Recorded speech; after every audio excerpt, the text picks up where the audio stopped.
জগদ্ধাত্রী পুজোর সাথে পাল্লা দিয়ে কৃষ্ণনগরে এখন সরস্বতী পুজোও কম হয় না। কৃষ্ণনগরে অলিতে গলিতে এখন পরপর সরস্বতী পুজো, প্রচুর সংখ্যক সরস্বতী পুজো হয় এই শহরে। আমরা সরস্বতী পুজোর দিন তাই কৃষ্ণনগর থেকেই একটু ঘুরে আসলাম। আমরা যে প্যান্ডেলটা দাঁড়িয়ে আছি এখন সেটা ক্লাব অভিযান সংঘের প্যান্ডেল। কৃষ্ণনগর এবি স্কুল থেকে রাজবাড়ির দিকে এগোলেই যাওয়ার পথেই পড়বে এই প্যান্ডেলটি। এখানে গুপি গাইন বাঘা বাইনের থিমটাকে তুলে ধরা হয়েছে। আমরা যখন প্যান্ডেলে ছিলাম প্যান্ডেল পুরো ধোয়া যাচ্ছন্ন ছিল, মানে কুয়াশার মধ্যে ভূতের আনাগোনা সেই ধরনের একটা থিম তুলে ধরা হয়েছে। ধোয়াটাকে কৃত্রিমভাবে তৈরি করা হয়েছে এখানে, এদের তাদের সুউচ্চ প্রতিমা। আর রাজবাড়ির দিকে এগিয়ে চকেরপাড়া বারোয়ারি গলিতে রোটারি ক্লাবের প্রতিমা। এরপরে আমরা আসলাম চকেরপাড়া বারোয়ারিতে। এখানে তাদের যে জগদ্ধাত্রী পুজোটা হয় যে বারোয়ারি তলায়, সে একই জায়গাতেই সরস্বতী পুজো অনুষ্ঠিত হয়। সেই একই জায়গার মধ্যে এখানে সুন্দর একটি থিম করা হয়েছে। বিচুলি দিয়ে, কাপড়, বিচুলি, বাঁশ এগুলো দিয়েই ঝুড়িও আছে, সাথে লাইটের ব্যবহার করা হয়েছে সুন্দরভাবে থিমে। আমরা যখন যাই তখন প্রতিমার সামনে পরিষ্কার করার কাজ চলছিল। একটু পরে হয়তো পুজোর আয়োজন চলবে, তার আগেই সামনেটা পরিষ্কার পরিচ্ছন্ন করে নেওয়া হচ্ছিল, ধোয়া হচ্ছিল। এই যে তাদের প্রতিমা, জগদ্ধাত্রী পুজোয় যেমন সাজগোজ থাকে সে একই রকম সাজগোজ। রাজবাড়ির গেটের পাশেই ক্লাব আর্জেন্টের প্রতিমাটি। ছোট্ট একটি সুন্দর প্যান্ডেল, তার সাথে সুন্দর প্রতিমা। এরপরে আমরা আসলাম এভি হাই স্কুলে। এভি হাই স্কুলে এখানে প্রতি বছর একটা জিনিস করা হয়, যেটা রেটিনা থেকে করা হয়। রেটিনা একটা সংগঠন রয়েছে, হয়তো ফটোগ্রাফি সংগঠন, তাদের এখানে একটা ফটোগ্রাফি এক্সিবিশন করা হয়। সেটাও এবারও করা হয়েছে স্কুল ঘরের মধ্যে। সেখানে বিভিন্ন ধরনের তোলা ছবিগুলো সাজিয়ে রাখা রয়েছে। আর তাদের পূজা মণ্ডপের থিম এবার সবুজের বিভিন্ন ধরনের গাছপালা, অদ্ভুত ধরনের যে গাছপালা রয়েছে আমাদের জীবজগতে, সেইগুলোই তুলে ধরা হয়েছে। কাটা যে গাছগুলো রয়েছে সেগুলো করে সশস্ত্র গাছ, ছোটো ছোটো বাঘ, সিংহ, সাপ গাছের তলায় সুন্দরভাবে সাজিয়ে রাখা হয়েছে। কৃষ্ণনগরের সব স্কুলগুলোতে সুন্দর সুন্দরভাবে থিমের প্যান্ডেল করা হয় এবং স্কুলের ছাত্রছাত্রীরা এগুলো করে থাকে, দেখতেও খুবই সুন্দর লাগে। এরপরে আমরা আসলাম কৃষ্ণনগর হাই স্কুলে। এদের প্যান্ডেল থিমটা তো খুবই সুন্দর হয়েছে।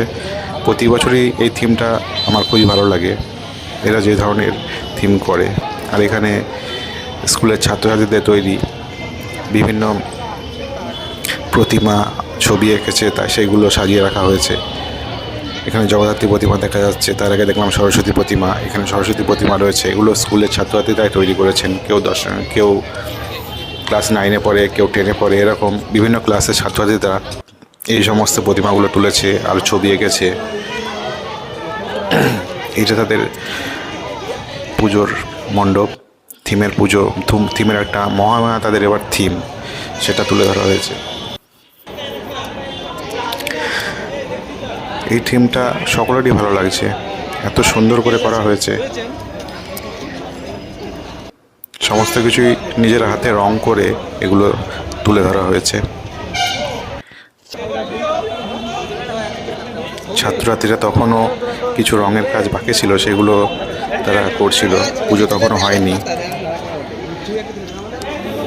তাদের যে প্রতিমাটা করা হয়েছে সেটা তো আরও সুন্দর, থিমের সাথে মানানসইভাবে একটি প্রতিমা করা হয়েছে।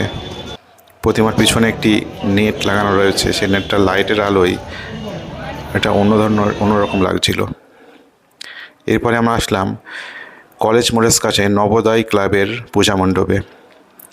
কৃষ্ণনগরে যেগুলো সরস্বতী পুজো হয় তার মধ্যে অন্যতম সেরা এই নবোদয় ক্লাবের পুজো। অসাধারণ থিম, সেই সাথে তাদের প্রতিমা সকলের সকলের ভালো লাগবে। এত সুন্দর প্রতিমা, আর প্রতিমার ওপরে যে মুকুটটা রয়েছে তার উপরে একটি মুকুটটা ঘুরছে, এটা সকলের কাছে একটা অন্যরকম। এরকম মাথার উপরে মুকুট ঘুরে যাচ্ছে, সকলে দেখার জন্য ভিতরে ভিড় করছে। প্রচুর সংখ্যক ঢাকও রয়েছে এখানে, ঢাকের আওয়াজ কম করছে পূজা মণ্ডপ। সুন্দর একটি থিম কিন্তু এখানে তুলে ধরা হয়েছে। সংসার জীবনে কেমন চাপ থাকে, বিভিন্ন ধরনের খরচের, সেগুলো তুলে ধরা হয়েছে, লিখে স্লেটের ওপর লিখে লিখে তুলে ধরা হয়েছে।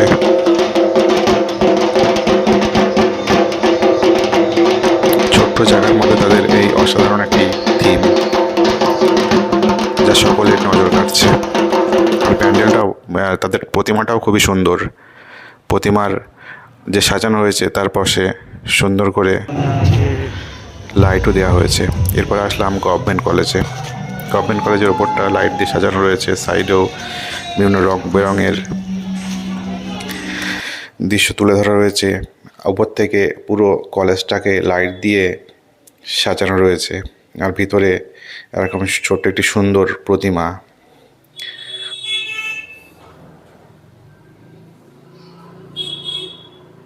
সচরাচর কলেজগুলোতে, স্কুলগুলোতে ঢোকা হয় না, কিন্তু পুজোর সময় একবার ঘুরে আসার সুযোগ হয়। এরপরে আমরা আসলাম মিনালি বালিকা বিদ্যালয়ে। তাদের এবারের থিম, পৃথিবীর যে 7টা আশ্চর্য রয়েছে, 7ম আশ্চর্য তাদের থিমে তুলে ধরা হয়েছে। এখানে মাচু পিচু বলে একটা জায়গা রয়েছে, সেটা তুলে ধরা হয়েছে। তাজমহল রয়েছে, চীনের প্রাচীর রয়েছে, যেগুলো এখানে রোমান কলোসিয়াম, চীনের প্রাচীর, ব্রাজিলের তিস্তা রিভার, মিশরের পিরামিড, 7ম আশ্চর্য যে সমস্ত যেগুলো রয়েছে সেই সমস্তগুলো এখানে তুলে ধরা রয়েছে। আর তাদের স্কুলের পূজা চলছিল সেই টাইমে। আর স্কুলের সামনেই বুড়িমাঝি গলিটা রয়েছে, সেখানেই যে ক্লাবের পুজো।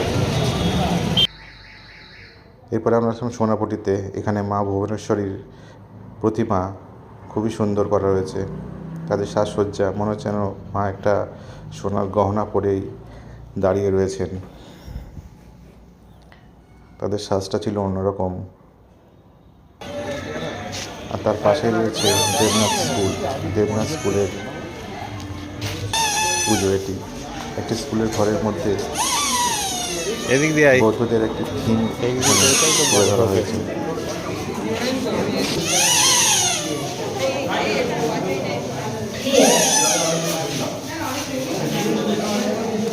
সুন্দর লাগছিল দেখতে। এখানে পুজো প্রতিমাটি রয়েছে, সেই জায়গাটা সুন্দর করে সাজানো রয়েছে।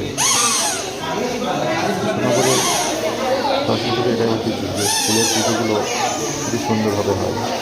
আর স্কুলগুলো খোলা থাকে অনেক রাত পর্যন্ত মানুষের দেখার জন্য।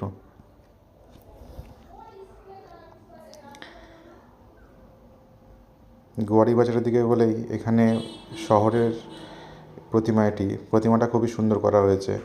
রাস্তার ওপর ছোট প্যান্ডেল করে। এরকম অসংখ্য পুজো এখানে হয় অলিতে গলিতে, যেগুলো দেখতে গেলে হয়তো একদিনে দেখাও সম্ভব না, এত পুজো হয়।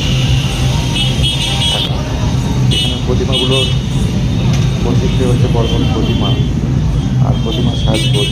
জগদ্ধাত্রী পুজো যেরকম প্রতিমা দেখা যায়, সেই একই রকমভাবে তারা সাজগোজ, সেরকম বড় বড় প্রতিমা করেন তারা। খুবই সুন্দর লাগছিল দেখতে প্রতিমাগুলো।